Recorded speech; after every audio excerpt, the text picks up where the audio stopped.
And we back once again.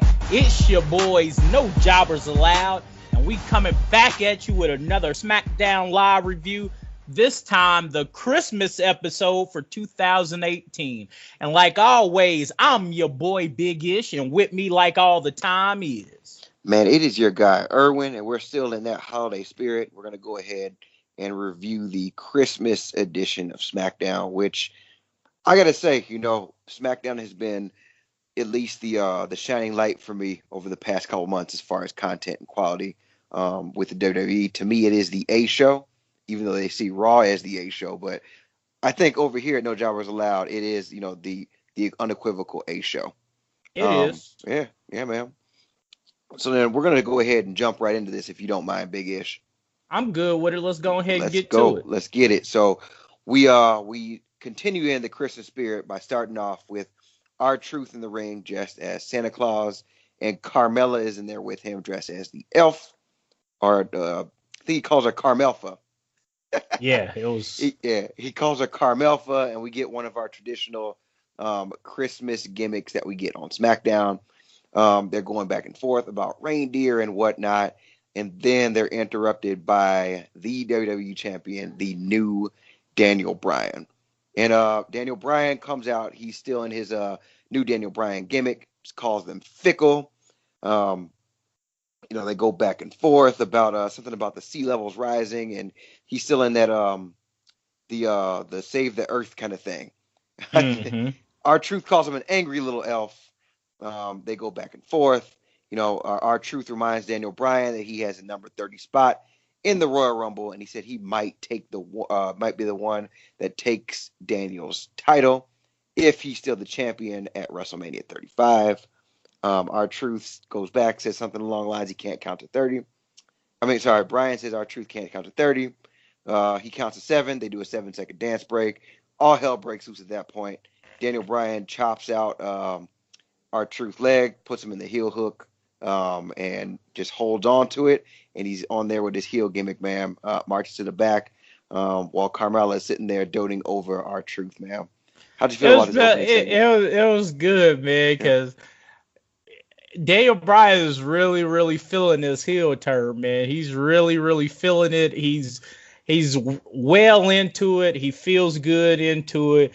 He looks great on TV when he does it. He's just perfect right now in this heel turn, and I just didn't like he had beat up on R-Truth like that, dog. Like Truth, man. I didn't like that. I didn't like he had to beat up on Truth like that, dog.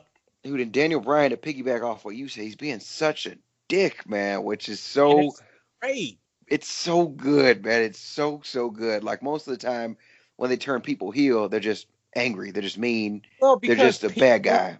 people don't feel the heel enough. People don't feel it enough. Like they don't feel the need to go into it. They still try to hold on to the fact that most likely they're going to turn babyface again. But Daniel Bryan is really feeling this heel turn. He's stuck in it, man, and that just means great TV and great content for us. So yeah, Daniel Bryan marches to the back, and we get a still to come: Mustafa Ali versus Andrade Cien Almas, and back from the break, that is exactly what we get. And this is a hell of a match, man. Andrade I comes out enjoyed first it. with Zelina, and then Mustafa's out next, and they just go at it, man. And this is they didn't go as long as I would like, but it is a TV match, and they went back and forth, and this ended up with Ali winning with his 054 inverted 450 splash for the win, which was really, really good. I'm really high on Mustafa.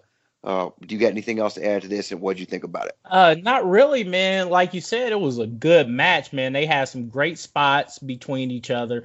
Mustafa doing very, very well, my guy. Like, especially going with Andrade, who's been on SmackDown for, I want to say, about half a year now, and Roughly, yeah.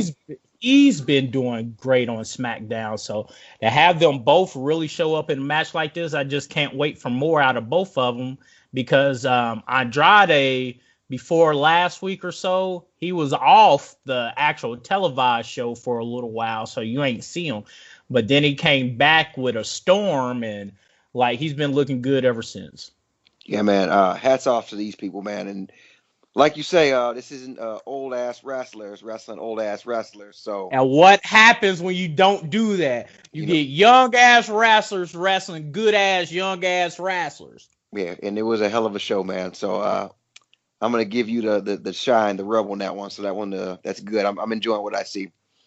So then next we get a little bit of a mix up in the tag team division. So we get an 8-man tag, and this time it's the Usos, Carl Anderson and Gallows and Anderson versus Sanity, who haven't seen too much on SmackDown, and the Bar. So Sanity and the Bar versus Gallows and Anderson with the Usos, and they put on a pretty good match. Usually I don't enjoy these large 8-mans, and it added with the New Day were doing commentary on ringside, and this match ended up with Gallows and Anderson get the Magic Killer on Cesaro, and they get the 1-2-3.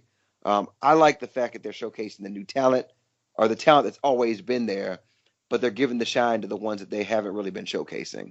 And yeah, it was a good payoff for last week too, because you got Yeah. to remember the I think it was a 6-man tag last week with Usos, New Day, and the Bar, Mm-hmm. or excuse me, Usos and a New Day, I think, or somebody, and then Sanity came out and interfered in that match, and then the Bar came down and interfered.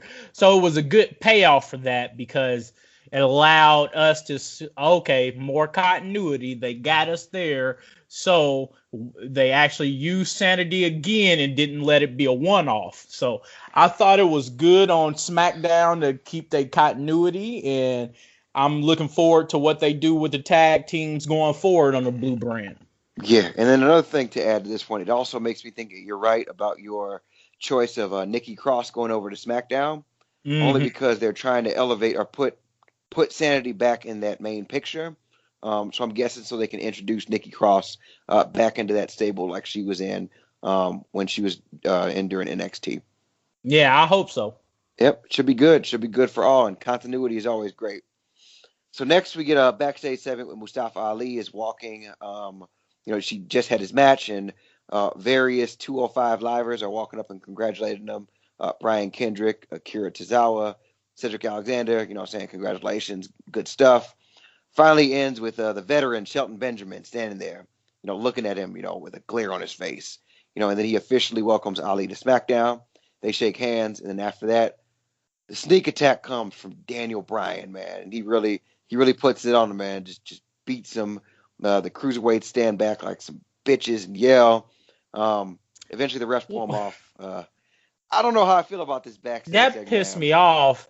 It only pissed me off because yeah, it shows Daniel Bryan is heel, but it pissed me off because Cruiserweight's doing literally nothing. Nothing, Dog, dude. he's jumping your homie. That's your boy, man. They were Like, do congratulating him. something. Pull him off of him. Do something.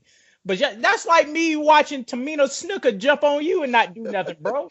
Dude, you got to Like do something to all that somebody. shit you talking, like, and Tamina just snuffs you from the back, and I just stand there. Oh shit, Tamina, get off of the homie, please, please. Man, I gotta You grab her, put her in a arm lock, do something, but got to I do ain't just something, man. let her and her peoples jump on you like that. Dude, if you see Tamina and 8 Samoans come and jump me, you better do something. Dog, I got you, homie. I ain't Dude, about to let it go down like that. dude, 205 Live, you need to take a cue out of our playbook, man. Don't let your own guy get jumped And they was right there. They could have right there. literally did something. They could have did something, man. But we're kind of pissed off about that segment, but it's still it's It putting didn't make Ali, sense. but That's your homies don't do anything. it's still keeping Ali in that spotlight, and it's still showcasing him more, and that means we'll just get to see Ali get his comeuppance up against Brian in the near future. So I guess So that's good for I'm us. expecting another match between another singles match. Another classic, man. It's gonna be great for 2019. So back from the break, we get a special Christmas edition of Miz TV, and Miz introduces Shane McMahon, and this one's a little bit different than what they've been doing. I'm gonna let Ish kind of take this one because I think you can kind of do it a little bit better than me as far as capturing, exactly what the Mish said, not Mish said, what the Miz Miz. said, and how he actually got Shane to be on his side with this one. Well, it's another daddy angle. WWE been loving this daddy angle as of late, True. especially with the Natalia daddy angle and now Miz's. So basically, listeners, Miz calls out Shane, brings him out, and kind of explains why he been begging and going so hard to be the best tag team ever with Shane O'Mac. And basically, it's because I guess Miz says his father has never been proud of anything he has accomplished in WWE. Anything, not even the fact that he headlined WrestleMania and retained his title, one of the few wrestlers to ever do that. And the fact that no matter how many championships he has won, no matter how many times he had won those championships, his dad has never even had him in his top 5 wrestlers. And it spoke to why the Miz has been looking for this adulation so much from Shane O'Mac. So he finally says, I believe if I work with you, Shane, I can finally give something my dad to be proud about. It was very weird, but I thought it was on brand though with everything else WWE has been doing. So Shane finally says, you know what? Just don't screw me over and we can do this. They shake hands, which sets up the fact that the Miz and Shane O'Mac are going to be tag partners. So yeah, perfectly explained, ma'am. Perfectly explained. And that's what's going to happen going into 2019.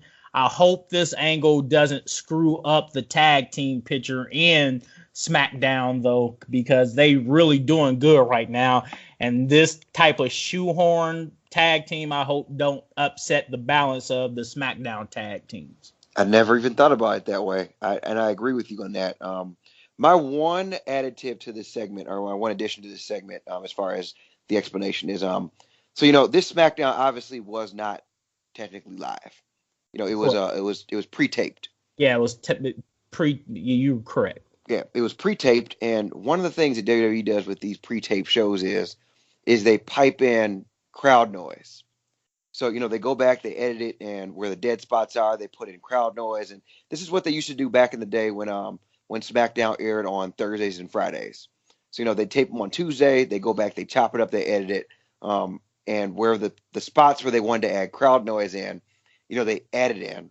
And this was one of those segments where, you could tell from the beginning if you go and watch it back. If any listeners aren't familiar with, the adding the crowd noise, just kind of look at what the crowd is actually doing and judge by the noise. Like usually it doesn't match up. And with this segment, I noticed that too. Yeah, it really did connect because when he was trying to get the yes chant started, there was also a no chant started, but they were trying to pump in a yes chant over the no chant, which again, this is why this shows these things are always better when they are actually live, at least for me.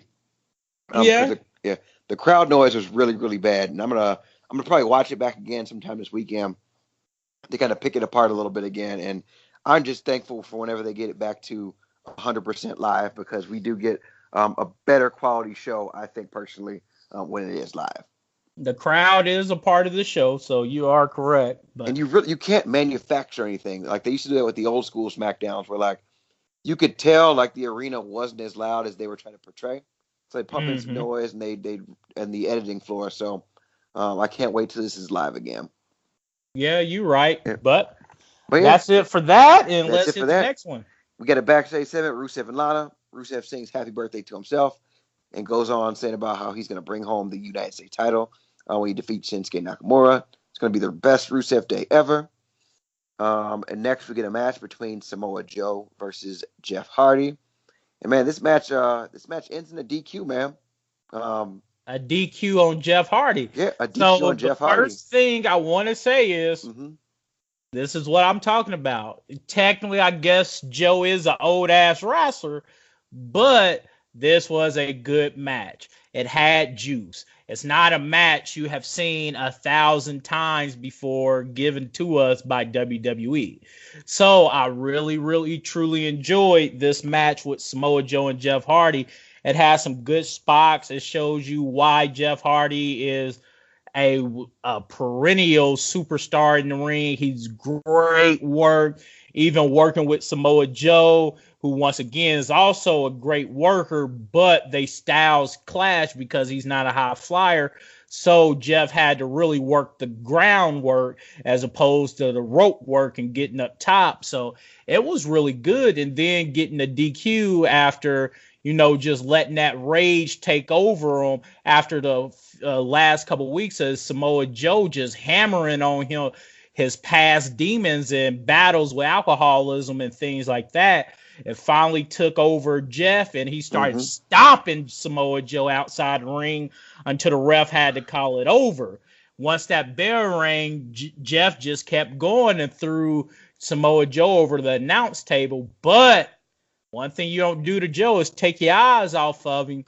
Jeff stopped his barrage of attacks for that one moment, turned around. Samoa Joe put him in that Coquita clutch, baby. You can't do that. Don't take your eyes off of Joe. Night, night. Night, Jeff.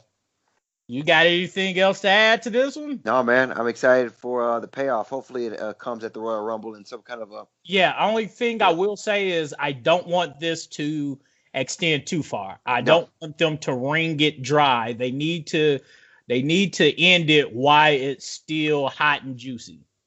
I agree with you, man. I got nothing left on that one. So next up is a backstage segment with Shinsuke Nakamura. They shouldn't give this dude any promos, man. They should not give this man any promos backstage, in the ring, nothing. You know what they should do is what they did the previous week SmackDown is you can, or it may have been the week before that, but you can give him promos. What you do, you limit the talking and you buff that up with a video package like they did with Rusev and his compilation of his appearances on Total Divas. True. It was just enough of Nakamura talking, and it showed you his personality by how they piped in or cut in the Total Divas video package. So you can give him promos, but you got to kind of really, really work around his speaking. And you can do it. It's very possible. They used to do it with Taka Michinoku and what was the gang back then? Oh man, with Kai and Tai, with Funaki and Funaki and all them. It was very doable. Or remember Tajiri. And so they just said like a couple things, like Kai and Tai. They didn't say too much. Funaki would say, SmackDown #1 announcer, and he'd have very few words. Tajiri wouldn't say too much. And they even paired him off with other people, William Regal, with Tori Wilson. They did lots of things, like you said, to hide his lack of this English being his first language. But they need to do that for him, for Shinsuke. Yeah, like I believe you can give him the promos, but you got to enhance it somehow, because a promo at its core is public speaking. And you got it. Like, I'm sure if we were in Japan, Nakamura could kill a promo in his destroy it. He would kill it. Absolutely kill it. But since this is not his native language, you need something to enhance the fact that he cannot continue like a full sentences without, needing a little bit of buff. So buff it with some video packages, I think. Like, always have some sort of video package ready to go. Definitely, man. Well, we get a promo from him. Need a face. Nakamura says he's going to win. Then we get another backstage segment where the Usos are backstage. Jay goes one way. He says he'll see Jimmy later. Sonya Deville and Mandy Rose are backstage, man. They point out that they're under some mistletoe with Jimmy. They go in for a little smooch, man, and Naomi shows up. Came out of nowhere, dog. Dude, she's that man. Women can hear and see everything, man. Don't be out there lacking. They get in the way, and it looks like that Naomi Mandy Rose feud isn't over, man. Yeah, it isn't over, but damn, I can't wait for them to at least have one match in this feud. Yeah. Don't save this match for a pay-per-view. And don't try to bottle it up or wrap it up in the Royal Rumble where they get a little isolated, little back and forth. I don't like that. Like, because I'm still mad at the Miz and WWE for messing up the singles match that was supposed to happen about a couple weeks ago with Naomi and Mandy Rose because that dumbass jobbers match they had. Mm-hmm. So I'm looking forward to see a single match come out of this with Naomi and Mandy Rose, but I don't want them blowing it because right now got to strike while the iron's hot because social media game is popping with those two. They go back and forth at each other. We seen last night that they can go back and forth with each other, and it's really good. They just need to get it while it's piping hot. Yeah, they just got to get it while it's hot, man. I 100% agree. Hopefully we see more with that. So then next up, we get our what I call our feel-good moment of the week, where we get our United States title match. We get Rusev versus Shinsuke Nakamura. They have a good back-and-forth match which ends with Rusev finally regaining the United States Championship, man. And I like that. I like the fact that we get a chance to cheer as the fans. My one criticism of this whole thing is, again, when, just like Big Ish said, strike while the iron's hot. Rusev has been hot for months and was hotter probably 2 or 3 months ago. They could have pulled this trigger way, way, way before this. And it's kind of capitalizing on the back end of the whole Rusev Day thing. At least we get a capitalization on it. I'm happy they finally see. Then they're going to hopefully push Rusev as a proper face. But I really like this, man. What do you think about this? Like I said, besides the build up, which you already alluded to, all the reasons why it could have been done better, the match itself was amazing. I really like even though we have kind of any type of critique on the promos Nakamura gives, his in-ring work style is like awesome because it's awkward. It's not something you see out of too many wrestlers today in WWE, and it made for a good match. A power game from Rusev versus this real awkward mind game style from Nakamura, coupled with a very, very great striker that Nakamura is. It was a really good match, and it really showed that we should have got these matches a lot more of these matches. We should have got a lot more of these matches before this title change. I agree, man. I agree. And hopefully we can just see some more out of it. It sounds like WWE actually is listening to the fans, and we're in control now because they're kind of pulling some strings they should have pulled months ago. So this is very, very good.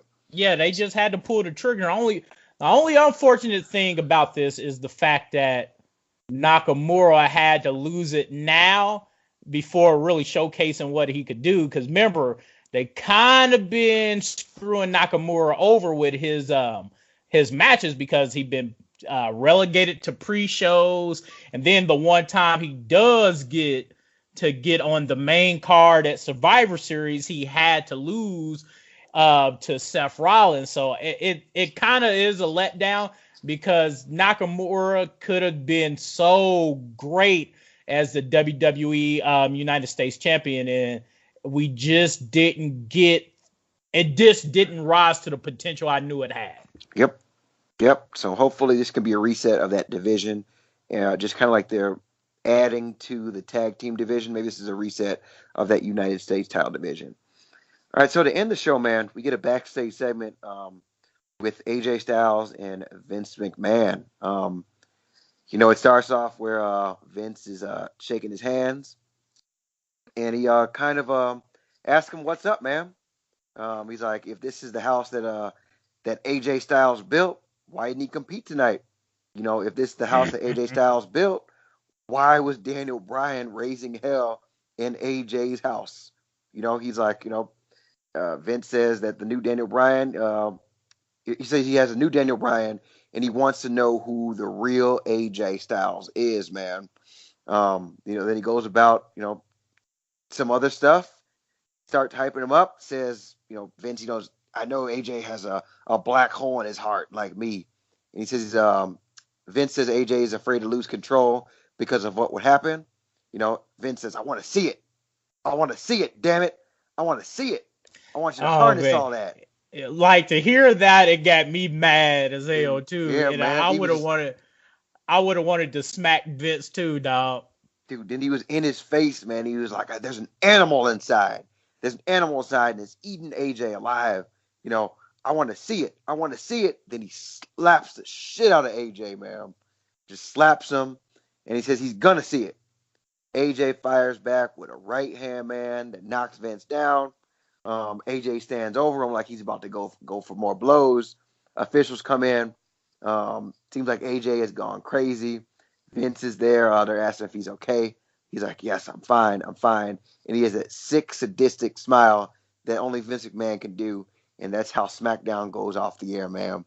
I thought this was absolutely glorious use of Vince McMahon. And, I think Stephanie needs to take a page out of Vince's book with this, whereas like they don't use Vince often, but when they do use him, it's important and it's to get stars over. So you're saying they use Steph too much? She shows her face too much. I feel like Steph dominates everything that she's in.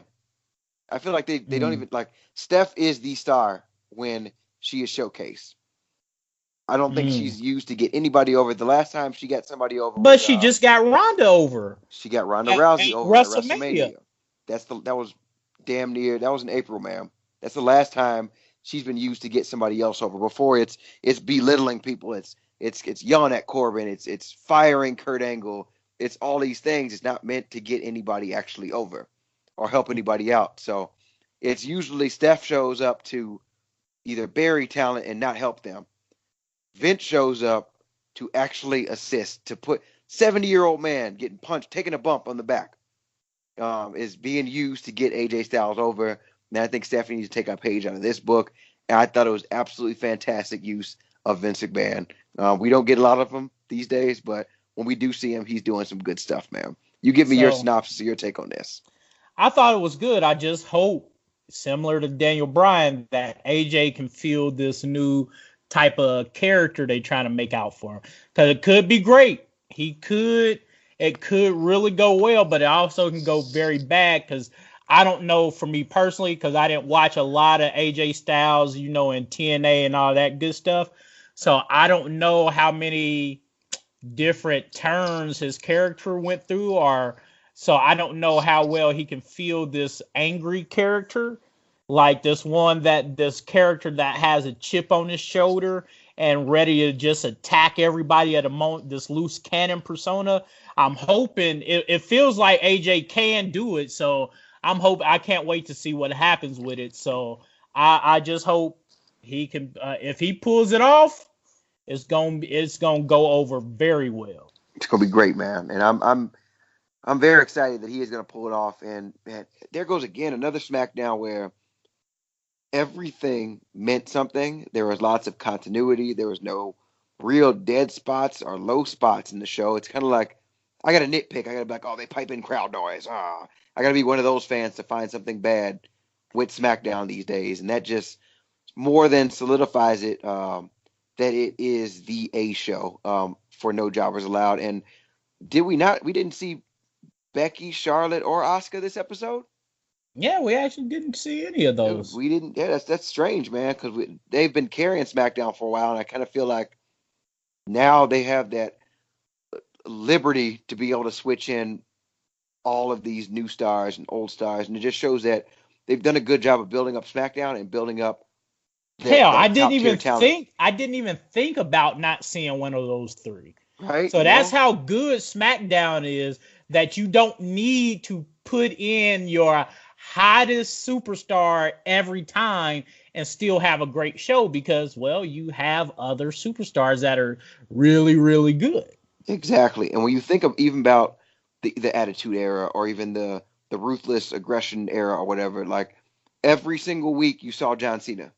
There was not one week where you didn't see John Cena. Every single week we saw Stone Cold Steve Austin. There was not a week where we didn't see Stone Cold Steve Austin. So even when he broke his neck, he was still the angle, man. The angle still surfaced around him. So it was crazy.